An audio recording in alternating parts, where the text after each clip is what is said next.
Maye Musk, la femme extraordinaire derrière le succès d'Elon Musk.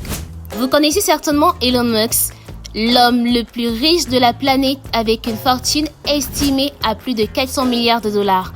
Le visionnaire derrière Tesla et SpaceX. Il a d'ailleurs été nommé à la tête du Department of Government Efficiency Dodge, une entité créée par un décret présidentiel de Donald Trump qui vise à réduire les dépenses fédérales jusqu'à 2000 milliards de dollars. Mais connaissez-vous sa mère? Maye Musk, une femme dont le parcours est tout aussi fascinant que celui de son fils. Aujourd'hui, nous plongeons dans la vie de cette icône de la mode, survivante de mariages tumultueux et pilier d'une famille extraordinaire. Née le 19 avril 1948 à Regina, au Canada, Maye Haldeman grandit dans une famille peu conventionnelle. Déménage avec sa famille en Afrique du Sud en 1950. Ses parents Wilfrid Josephine Wynne, Fletcher et Joshua Norman Haldeman étaient des aventuriers passionnés. Chiropracteur et archéologue amateur, Joshua, le grand-père de Elon Musk, a mené sa famille dans des expéditions audacieuses à travers le monde. Il parcourait le désert du Kalahari à la recherche de la légendaire cité perdue. My parents were adventurous. They always wanted to explore. We would go every July to the Kalahari Desert. We would go across the desert with a compass to another small town, which would be 3 weeks of going across the desert with 3 weeks supply of water, petrol and food. So we couldn't shower and we had 1 cup of water to share with my twin sister. We had a lion come into our camp. We had hyenas surround us. We saw many lions. Lorsque Maye Musk et ses parents ont quitté le Canada pour s'installer en Afrique du Sud en 1950, le pays entrait dans une période marquée par l'instauration de l'apartheid. En 1948, le Parti national afrikaner, composé des descendants des anciens colons blancs, avait remporté les élections et mis en place une politique de ségrégation raciale systématique. Entre 1949 et 1954, plusieurs lois clés ont été adoptées pour renforcer cette politique. 1949, loi interdisant les mariages mixtes entre blancs et non-blancs.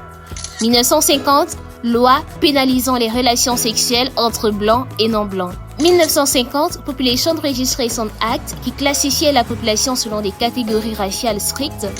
1950, Suppression of Communism Act, interdisant le Parti communiste sud-africain et toute organisation assimilée. Ces mesures ont institutionnalisé la suprématie blanche et ont conduit à une ségrégation systématique des populations en fonction de leur race.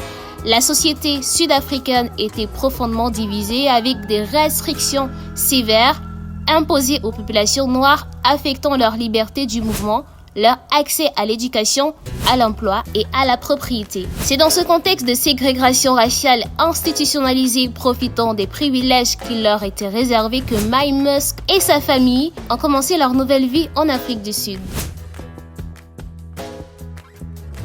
Dès l'âge de 15 ans, Maye se lance dans le mannequinat. En 1969, elle est finaliste du grand concours de Miss Afrique du Sud, marquant le début d'une carrière prolifique dans le monde de la mode.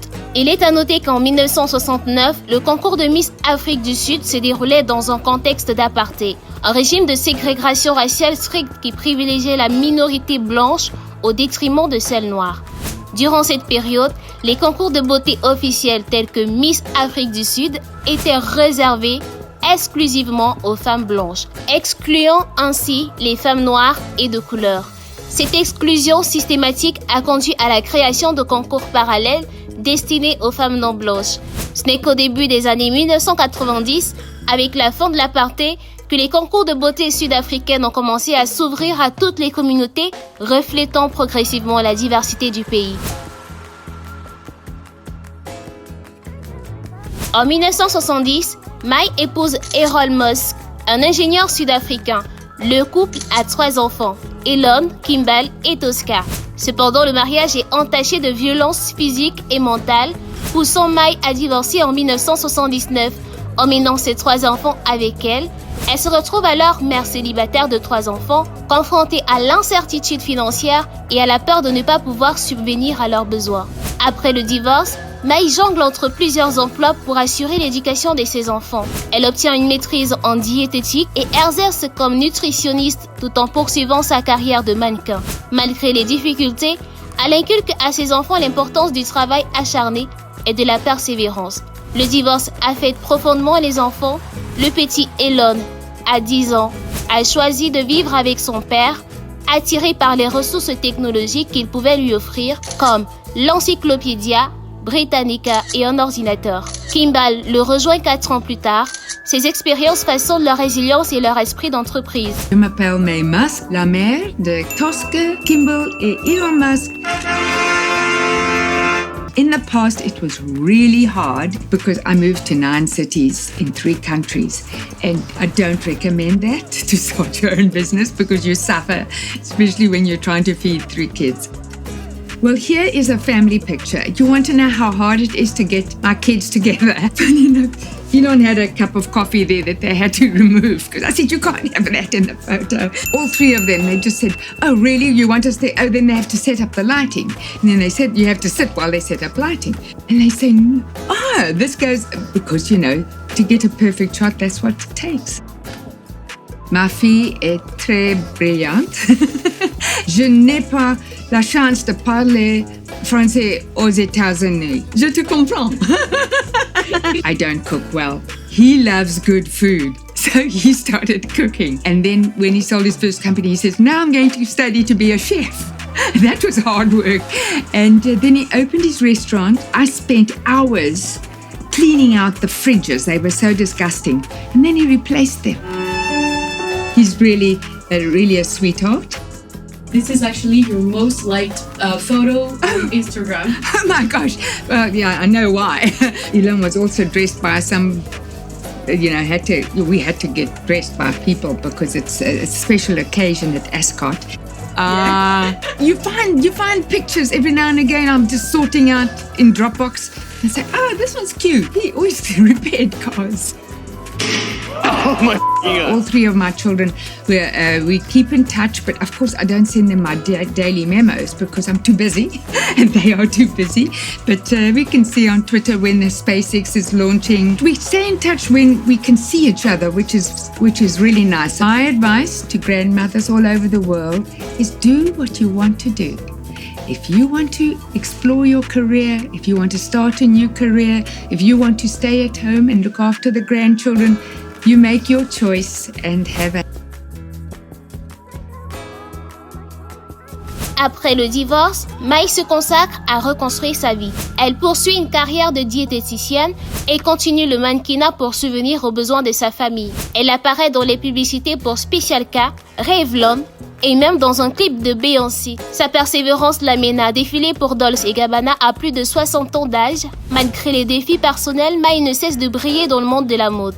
Elle apparaît sur les couvertures de magazines renommés et devient à 69 ans l'ambassadrice la plus âgée des CoverGirl. Son succès tardif dans le monde de la mode redéfinit les standards de la beauté et inspire des générations de femmes. En 2019, Mai publie son autobiographie A Woman Makes a Plan, où elle partage ses leçons de vie. Le livre devient un best-seller, notamment en Chine, où elle est célébrée comme une icône de réussite et de résilience, attirant une base de fans dévoués. Malgré les épreuves, la relation entre Mai et Elon Musk reste forte. Elle est souvent présente à ses côtés lors d'événements majeurs, témoignant de leur lien profond et de l'influence positive qu'elle a eue sur sa vie. Mai Musk incarne la résilience, l'élégance et la détermination. Well, I moved to New York, so I gave it to my daughter. So now she has the S and the X. I see there's quite a few Teslas in Paris. So you didn't drive by here by Tesla? Oh, yes, I know. I enjoy driving that car. I don't think I could drive any other kind of car. Once you drive it, you don't want to drive anything else, if I can brag. You just sit in the seat and it's turned on. Son parcours est une source d'inspiration, démontrant que les défis peuvent être surmontés avec courage et que le succès n'a pas d'âge. Connaissez-vous, avant cette vidéo, qui était la mère de l'homme le plus riche du monde? Laissez-nous votre avis en commentaire et n'oubliez pas de vous abonner à Bas Media pour ne rater aucune de nos vidéos qui paraissent chaque jour sur la chaîne.